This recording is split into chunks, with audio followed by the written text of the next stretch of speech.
Olá, caminhantes! Sejam muito bem-vindos a esse canal e ao Museu de Ciências Naturais Carlos Ritter. Aqui a gente vai conhecer um avião fabricado em Pelotas que virou música e também uma obra de arte super diferente que foi presente para a Princesa Isabel. Quer vir com a gente? Só te inscreve no canal, deixa o like no vídeo e bora lá!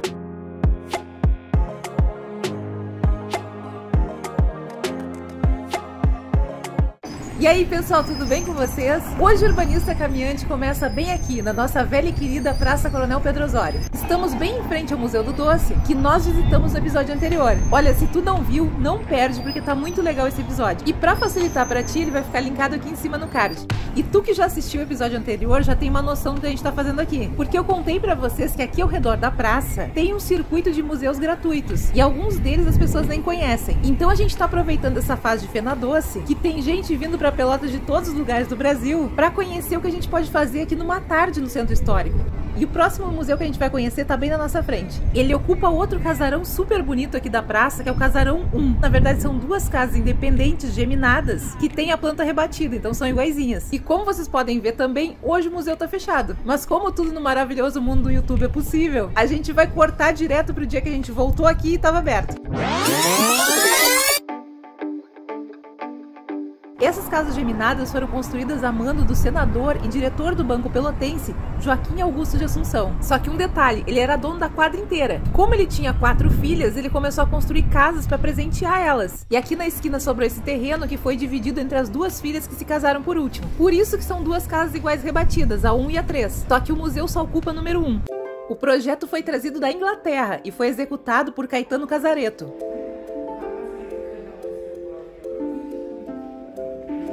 Sejam muito bem-vindos ao Museu de Ciências Naturais Carlos Ritter. E aqui no saguão de entrada a gente consegue conhecer um pouco mais sobre ele. Esse aqui é um texto escrito por uma sobrinha dele, contando que ele era um exímio taxidermista e que também colecionava borboletas e besouros. E que ela lembra de chegar na casa dele e ver quadros imensos feitos com esses insetos. Gente, um desses quadros representava a fábrica do Carlos. E a fumaça que saía da chaminé era feita com micro besourinhos. Pois então, esse aqui era o Carlos Ritter. Ele nasceu em 1851 lá no Vale do Caí. E se mudou para Pelotas em 1870. E aí, em 1876, ele fundou a cervejaria Ritter, que lá naquela época se tornou uma das maiores cervejarias do Brasil. E como ele era filho de um imigrante alemão, ele se envolveu bastante na difusão da cultura germânica. Foi fundador da comunidade evangélica alemã aqui em Pelotas e de uma escola que funcionou até a Segunda Guerra Mundial. Porque, como eu contei para vocês, com a Segunda Guerra Mundial, a coisa ficou meio complicada para os descendentes de alemães aqui no Brasil. Tem vídeo aqui no canal sobre isso, eu vou deixar linkado aqui em cima no card. Então, ele era um naturalista autodidata e a coleção particular dele foi o que deu origem a esse museu aqui. A partir da recepção a gente vai escolher para que lado a gente quer ir. E aqui é o mesmo sistema do Museu do Doce. A entrada é gratuita, só tem que assinar um livro de presença. Pra cá eu já vi que tem exposição temporária que eu quero mostrar pra vocês. Então eu acho que nessa sala da frente sempre ficam as exposições temporárias. E bem aqui na entrada já tem a primeira coleção. Olha as cores desses beija-flores. E a exposição temporária que tem agora aqui no museu é muito legal. Ela se chama Imitando as Aves, a Poesia do Voo. E essa exposição conta a história do pelotense Joaquim da Costa Fonseca Filho, que nasceu em 1909 e faleceu em 1968. Olha só que legal, ele era um mecânico e aviador autodidata. E ele construiu um avião chamado F2 Cidade de Pelotas. E aí a história do Joaquim serviu de inspiração para o músico pelotense Vitor Ramil, que fez uma música chamada Joaquim, que está gravada no álbum Tango de 1987. E essa aqui é uma parte da letra da música.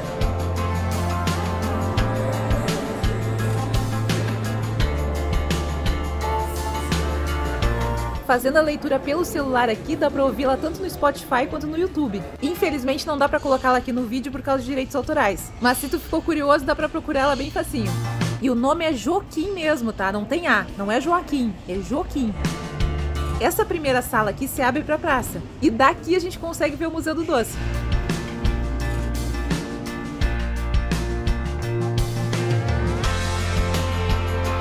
Então esse avião que ele construiu foi lá nos anos 40. E a intenção do Joaquim era conseguir uma licença para montar uma fábrica de aviões aqui no Rio Grande do Sul. Lá em abril de 1943, o Joaquim viajou para o Rio de Janeiro no avião dele. E essa viagem durou mais de 13 horas. Isso fazendo escala em Porto Alegre, Florianópolis, Paranaguá e Santos. O objetivo dele era falar com Salgado Filho, que também era um gaúcho e na época ministro da Aeronáutica. Não é à toa que Salgado Filho é o nome do aeroporto de Porto Alegre, né?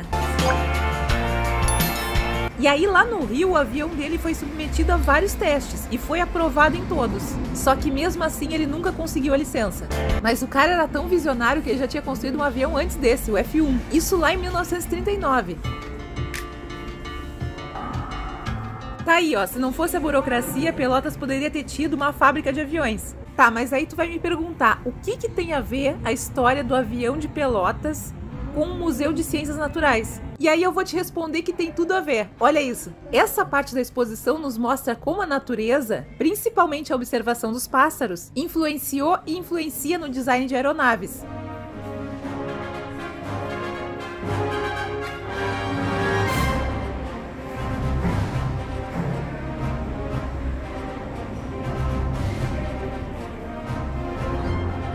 Aqui tem alguns aeromodelos que, além de tudo, levam o nome das aves. Esse aqui é um avião norte-americano chamado Falcão Lutador. Aquele verde também é norte-americano e o nome dele é Gavião Guerreiro. Esse japonês é o Andorinha. Esse soviético aqui teve o design baseado numa andorinha. E ali atrás tem outro japonês chamado Falcão Peregrino. Então todos esses aviões aqui têm uma coisa em comum, eles foram desenhados a partir da observação das aves.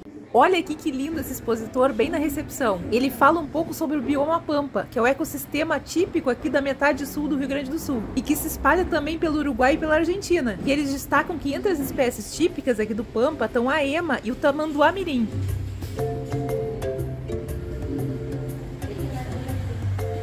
O acervo do museu, pessoal, está dividido em 7 tipologias diferentes. E esse primeiro aqui é o ornitológico, que são as aves. E me parece a maior sala aqui do museu. Só que apesar de ocupar o maior espaço, não é o maior acervo. Porque a maior coleção aqui do museu é de umas espécies bem pequenininhas. Então elas não ocupam tanto espaço assim. Mas calma que a gente já chega nelas.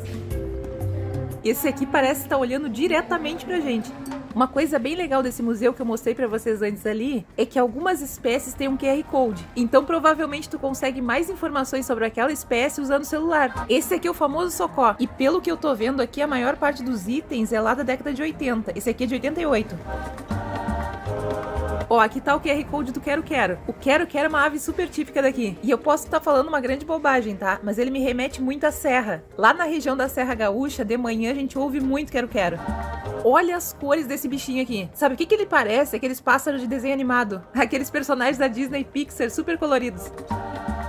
E não é à toa, né, pessoal? Porque esses estúdios de animação se baseiam em espécies reais. Então eles observam tudo, as cores, os formatos.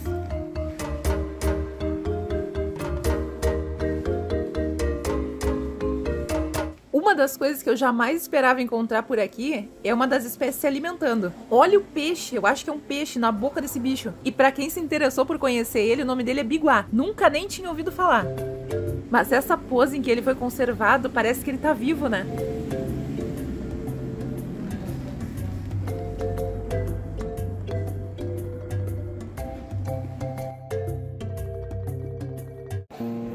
E ó, não vou mentir pra vocês não. Esse aqui não dá pra classificar ele como bonito. Tadinho, é o famoso urubu de cabeça vermelha. Não vamos ser fúteis, pessoal, não vamos julgar os bichinhos pela aparência.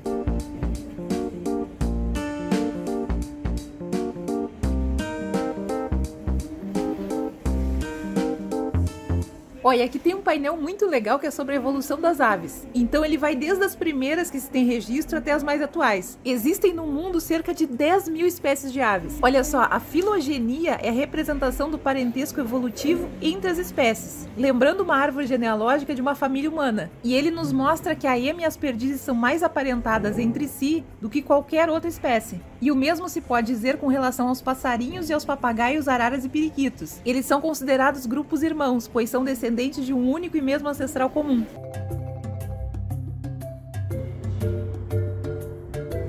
E aqui, para seguir a linha evolutiva, é só ir acompanhando os números. Por exemplo, o número 1 aqui é a ema.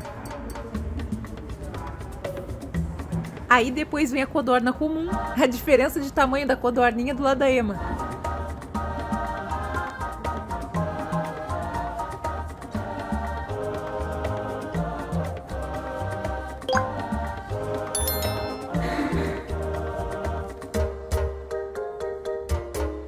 Mas cuida quem tá ali no número 6. A galinha doméstica já tá bem no inicinho da linha.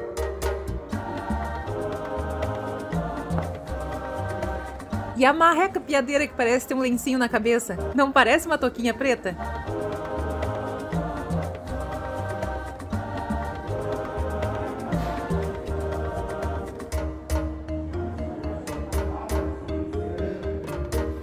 Que lindo esse alma de gato.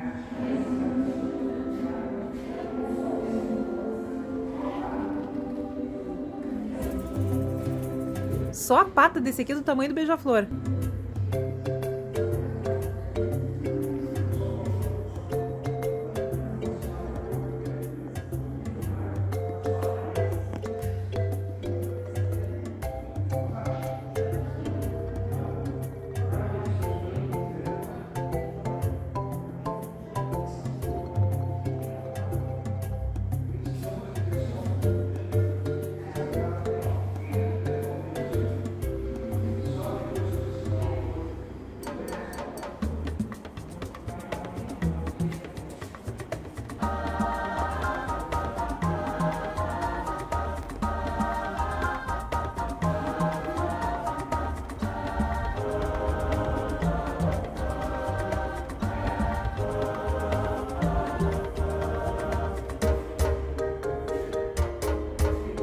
Aqui pra esse canto já começa a ficar mais colorido. Pica-pau, arara, papagaio.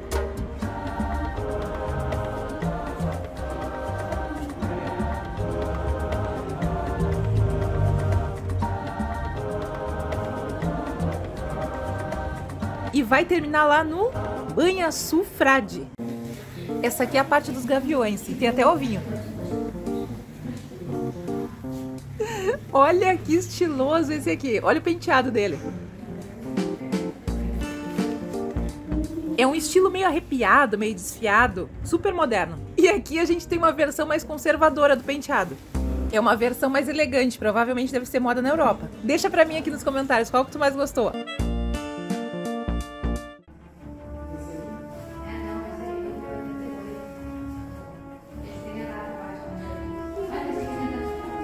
Olha que coisa mais linda! Aqui estão os familiares da Edviges. Já vou aproveitar para perguntar para ela por que a minha carta nunca chegou. Entendeu a referência? Deixa aqui nos comentários para mim.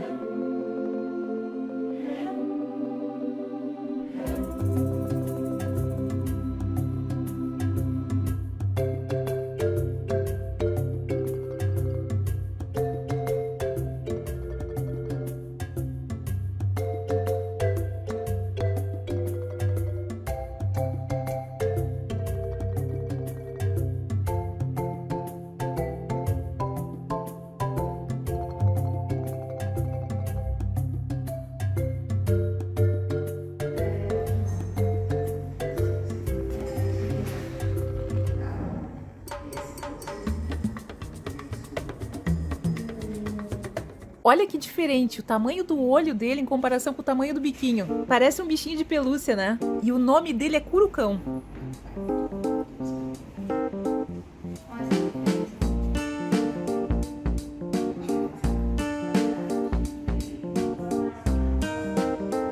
Mas no quesito bico, esse aqui leva o troféu de mais diferente de todos.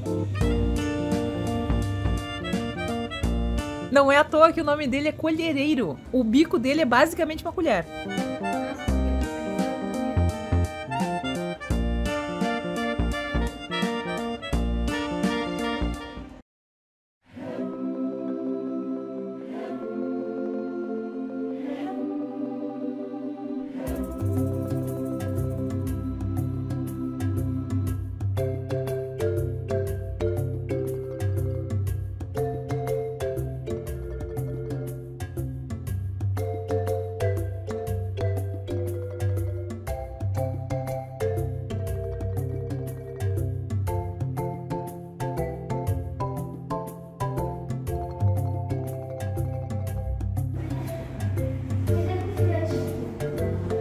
Aqui a gente tá na praça, esquina com a rua Félix da Cunha. E como essa aqui é a lateral do edifício, a gente vê a Félix. E o horário de funcionamento do museu, de 17 de julho a 18 de agosto, é de terça a domingo, das 10 às 18 horas. Essa aqui é a exposição O Solo Vira Arte. Ela tá aqui em comemoração ao Dia Nacional de Conservação do Solo, que é comemorado em 15 de abril. E basicamente a proposta é explorar as diferentes texturas e cores do solo para criar arte mesmo. E esse museu aqui, assim como o Museu do Doce, também tem um cantinho que é especialmente voltado para as crianças. Aqui elas podem fazer pinturas e mexer com argila, criando a própria arte. Acho que não tem restrição de idade, né, pessoal? Tô falando criança, mas acho que é para todo mundo.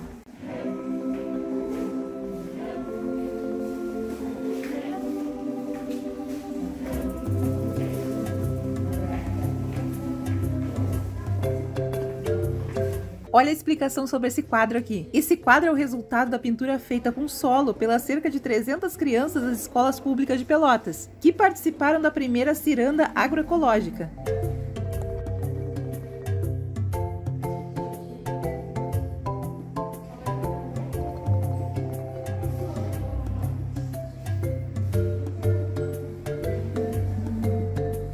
Só que a peça de arte mais interessante e mais curiosa desse museu é essa aqui. Esse é um painel que foi feito pelo Carlos Ritter como um presente para a Princesa Isabel. Isso quando ela veio a Pelotas em 1885. Então, obviamente, o painel tem o tema imperial, retratando o brasão de armas do Império do Brasil. Só que chega mais perto aqui para ver bem direitinho. Todo o painel é feito com insetos e aracnídeos. Desde os bem pequenininhos para fazer os detalhes, até essas borboletas que foram o arremate perfeito.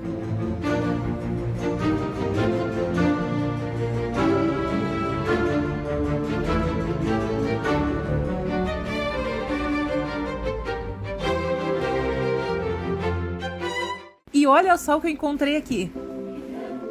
Essa é uma maquete feita pelos alunos do curso de Geografia da UFPEL. E ela representa o relevo da bacia hidrográfica do Arroio Caster. Pessoal, a gente já foi conhecer o Arroio Caster aqui no canal, ao vivo e a cores. Vou deixar o episódio linkado aqui em cima no card. E agora eu vou apresentar para vocês uma outra figura super importante aqui do museu. Esse é o Czesław Maria Bieżanko. Já peço desculpas antecipadas pela minha pronúncia, porque é óbvio que ela não tá certa. Porque o Czesław era polonês. Ele nasceu lá em 1895, numa família de intelectuais. Teve uma vida acadêmica imensa e trabalhou em diversos países da Europa, até que nos anos 1930 ele migrou para a América Latina. Quando ele chegou no Brasil, lá em 1931, ele primeiro foi morar numa colônia polonesa lá em Guarani das Missões. Só que lá em 1934 ele veio para Pelotas, onde se tornou professor da Universidade Federal. E ao longo da vida acadêmica dele, ele foi colecionando diversos insetos. E parte dessa coleção está aqui no museu. Ele era um professor super reconhecido internacionalmente. Para vocês terem uma ideia, tem partes da coleção dele em museus como o Museu Nacional de História Natural de Paris, o Museu Britânico de Londres, entre outros. E ele faleceu aqui em Pelotas mesmo, em 28 de março de 1986. E esse aqui que é o maior acervo aqui do museu, o entomológico. São cerca de 1.200 espécies.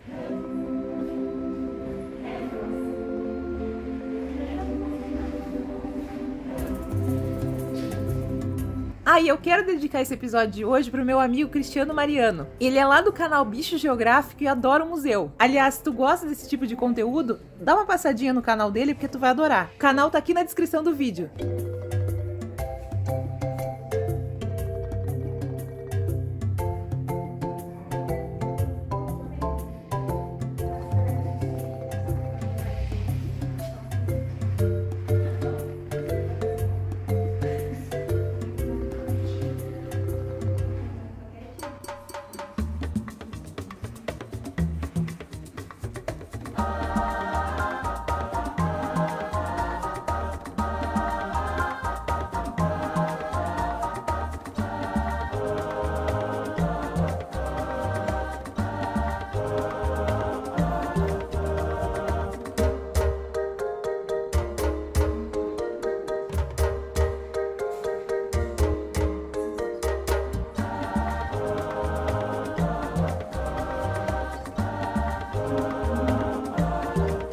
Infelizmente, o acesso para o segundo piso não é permitido. E eu já ouvi falar que o acervo do museu é bem maior, então provavelmente muita coisa não tem acesso ao público.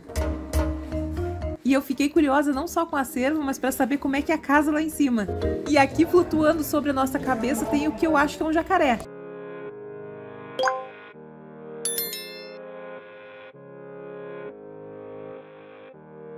Mas por hoje a gente vai se despedir aqui do Museu Carlos Ritter, porque ainda tem muito mais coisa aqui na volta da praça pra gente descobrir. Tu consegue adivinhar qual é o nosso próximo destino aqui no circuito de museus? Te liga no trajeto que a gente vai fazer agora e deixa pra mim aqui nos comentários, porque a gente se vê caminhando por aqui na semana que vem. Tchau, tchau!